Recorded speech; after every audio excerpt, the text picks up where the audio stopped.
প্রধান উপদেষ্টা professor doctor Mohammad ইউনূসের সাথে ওপেন সোসাইটি ফাউন্ডেশন ওএসএফ এর চেয়ারম্যান অ্যালেক্স সোরসের বৈঠক নিয়ে প্রোপাগান্ডা ছড়াচ্ছে ভারতীয় মিডিয়াগুলো। বলছে বিপদে পড়ে ডক্টর ইউনূস সরকার এখন হাত পাচ্ছে সোরসের কাছে।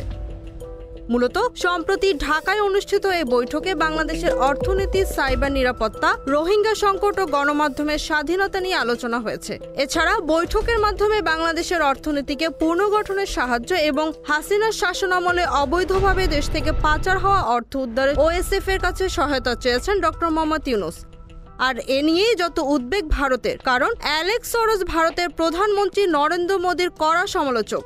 ভারতীয় বিভিন্ন গণমাধ্যমের প্রতিবেদনে বলা হয়, এই ইস্যুতে ভারতের জন্য মূল উদ্বেগের কারণগুলো হলো ওএসএফ বাংলাদেশের নতুন সরকারের নীতি নির্ধারণে প্রভাব বিস্তার করতে পারে, ভারতের সঙ্গে বাংলাদেশের সীমান্ত সম্পর্কের ভবিষ্যৎ প্রশ্নবিদ্ধ হতে পারে, ভারত বাংলাদেশ সম্পর্কের ওপর পশ্চিমা শক্তিগুলোর প্রভাব বাড়তে পারে। Z news, Dhaka.